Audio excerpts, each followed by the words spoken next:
Assalamualaikum. Welcome to Horror Stories by Afia. Listeners, क्या आपने कभी महसूस किया कि कभी किसी पुरानी जगह पर आपके पीछे कोई है? आज रात हम इस खौफनाक कहानी की जानिब बढ़ेंगे जो मरी के एक सुनसान फार्म हाउस में हुई थी।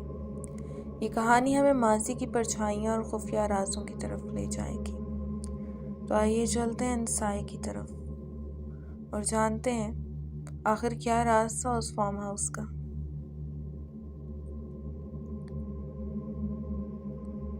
मरी के दिलकश पहाड़ों के दरमियान ऊंची दरख्तों के साए में एक कदीम सुनसान फार्म हाउस खड़ा था।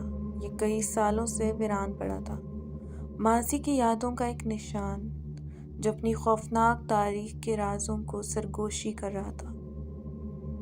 एक ख़ानदान जो अपनी मसरूफ़ ज़िंदगियों से छुटकारा पाने के लिए एक वीकेंड की तलाश में था, इस खौफनाक मकान में दिन और रात गुजारने का फ़ैसला करता है। बेखबर के इनका इंतज़ार एक ऐसे खौफनाक तजुर्बे का है जिसका इन्हें अंदाज़ा भी नहीं था। जब वो वहाँ पहुँचे तो सूरज चमक रहा था और बच्चों की हंसी की गूंज से फ़िज़ा भर गई थी। लेकिन जैसे ही रात हुई, फार्म हाउस अपने स्याह और पेचीदा राजों को आश्कार करने लगा।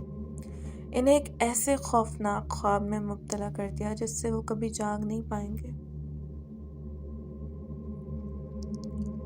रात होते ही फार्म हाउस का माहौल एकदम बदल गया। सर्दी की एक लहर ने जिस्म को जकड़ लिया। हालांकि मौसम ज़्यादा ठंडा नहीं था। फिर अचानक एक भारी दरवाज़ा ज़ोर से बंद हुआ। हालांकि हवा भी नहीं चल रही थी। सबने से इत्तेफाक समझा, लेकिन मैंने कुछ और ही महसूस किया, जैसे कोई हमें देख रहा हो। आधी रात के करीब हमने एक आवाज़ सुनी, जैसे कोई ऊपर वाले कमरे में चल रहा हो। मैंने हौसला जमा किया और ऊपर जाने का फ़ैसला किया। जैसे ही मैं सीढ़ियों पर चढ़ा, मैंने कदमों की आवाज़ बिल्कुल अपने पीछे महसूस की, मगर पीछे मुड़कर देखा तो कोई ना था। दिल धक धक कर रहा था, लेकिन मैंने हिम्मत ना हारी और ऊपर पहुंचा। वहाँ कोई नहीं था, लेकिन अचानक एक साए ने मेरे सामने से गुजरते हुए दीवार के अंदर गायब हो गया। मैं तेज़ी से वापस नीचे आया और सबको ये बात बताई। सब हैरान और परेशान हो गए और किसी की भी हिम्मत नहीं हो रही थी कि इस कमरे में जाएं। पूरी रात हमें जैसे किसी की मौजूदगी का एहसास होता रहा। हम में से किसी को भी सुकून की नींद नहीं आ रही थी। रात गहरी होती गई और फार्म हाउस का माहौल मज़ीद खौफनाक होता गया। आसमान पर बादल छा गए और तेज़ हवा चलने लगी।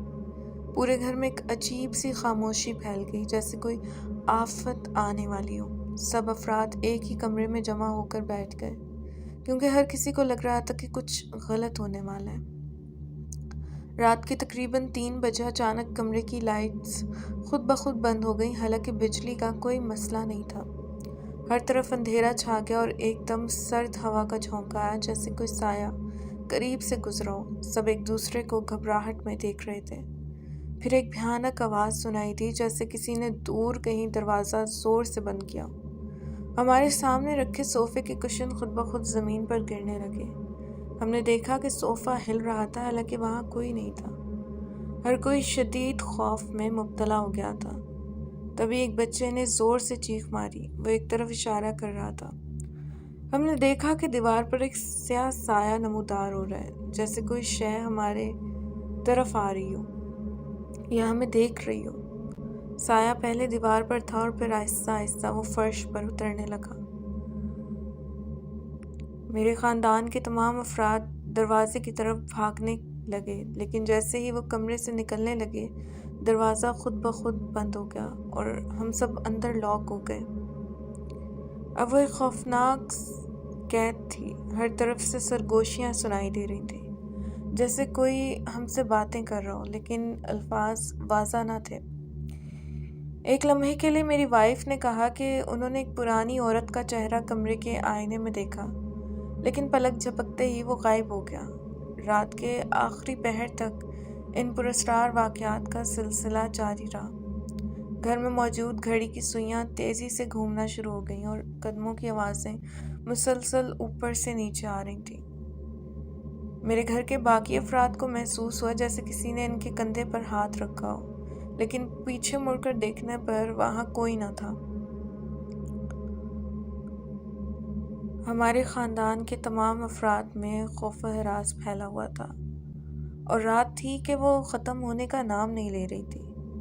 جیسے جیسے وقت گزرتا جا رہا تھا، ان پراسرار اور خوفناک واقعات میں اضافہ ہو رہا تھا۔ سب یہی سوچ رہے تھے کہ شاید اب یہاں سے بچ کر نکلنا ممکن نہیں ہوگا، لیکن اچانک کچھ ایسا ہوا جو ہماری توقعات کے بالکل خلاف تھا۔ ہم سب بہت ڈرے ہوئے تھے کہ اچانک کمرے کے باہر سے کسی کے چلنے کی آواز آئی۔ پہلے تو ہمیں لگا کہ یہ بھی کوئی پراسرار واقعہ ہوگا۔ بچوں نے خوف کے مارے چیخیں مارنا شروع کر دیں، اور باقی بڑے بھی بہت ڈرے سہمے سے ایک کونے میں سرک کر کھڑے ہو گئے۔ لیکن جب وہ آواز دروازے کے قریب آ کر رک گئی تو ہم سب کے دل دھڑکنے لگے۔ دروازے کے پیچھے کوئی موجود تھا، اور پھر دروازہ آہستہ آہستہ کھلا۔ ہم نے دیکھا ایک بوڑھا شخص سفید لباس پہنے اندر داخل ہوا۔ وہ کافی پرسکون اور نورانی شخصیت کا مالک تھا۔ انہوں نے کہا، بیٹا گھبراؤ نہیں، میں تمہیں بچانے آیا ہوں۔ یہ جگہ بہت عرصے سے آسیب زدہ ہے اور یہاں رہنا خطرے سے خالی نہیں ہے۔ ہم حیران تھے کہ وہ کون ہے اور اس وقت یہاں کیسے پہنچے، لیکن ان کے چہرے پر عجیب سی سکون بخش مسکراہٹ تھی، اور ان کی موجودگی سے جیسے پورے کمرے میں روشنی اور امن سا آ گیا تھا۔ ان بوڑھے شخص نے ہمارے چاروں طرف ایک دعائیہ کلمات پڑھے اور کہا کہ ہمیں فوراً یہاں سے نکل جانا چاہیے۔ جیسے ہی انہوں نے دعائیں پڑھیں، وہ تمام خوفناک سائے اور آوازیں اچانک غائب ہو گئیں، جیسے کچھ ہوا ہی نہ ہو۔ وہ شخص ہمیں گھر کے دروازے تک لے آئے۔ مین دروازے پر آ کر انہوں نے کہا کہ تم لوگ یہاں سے چلے جاؤ اور دوبارہ کبھی اس جگہ نہ لوٹنا۔ ہم سب فوراً باہر نکلے، اور جیسے ہی فارم ہاؤس کی حدود سے باہر قدم رکھا، ہم نے پیچھے مڑ کر ان بوڑھے شخص کی طرف شکریہ کرنے کے لیے دیکھا، لیکن وہ بوڑھا شخص وہاں موجود نہیں تھا۔ وہ ایک لمحے میں غائب ہو چکا تھا، جیسے کبھی آیا ہی نہ ہو۔ ہم حیران تھے کہ وہ تھے کون، لیکن ہمیں یقین تھا کہ وہ کوئی نیک روح یا فرشتہ تھے جنہوں نے ہمیں بچایا۔ یہ واقعہ ہمیشہ ہمارے خاندان کے دلوں میں ایک معمہ بنا رہے گا، لیکن وہ بوڑھا شخص ہمیں زندگی بھر یاد رہے گا جس نے اس پراسرار رات میں ہماری جان بچائی۔ لسنرز، یہ کہانی ان تمام لوگوں کے لیے ایک سبق ہے کہ بعض جگہیں اور حالات پراسرار اور ماورائی ہو سکتے ہیں۔ ہمیں ہمیشہ اللہ تعالیٰ پر بھروسہ رکھنا چاہیے اور ہر مشکل گھڑی میں اسی سے مدد طلب کرنی چاہیے۔ خدا ہم سب کو ہر بری نظر، شیطانی قوت اور ہر اس شر سے محفوظ رکھے جو ہماری نظروں سے اوجھل ہے۔ راتوں کی تاریکی میں بھی اس کا نور ہمارے ساتھ اور ہمیں ہر خوف سے محفوظ رکھے۔ آمین۔ امید کرتی ہوں آج کے یہ واقعہ آپ کو پسند آیا ہوگا۔ واقعہ پسند آئے تو کمنٹ سیکشن میں اپنی رائے کا اظہار لازمی کیجیے گا۔ اپنا ڈھیر سارا خیال کیجیے گا، اس ناچیز کو دعاؤں میں یاد رکھیے گا۔ پھر ملتی ہوں نئے کسی واقعے کے ساتھ۔ فی امان اللہ۔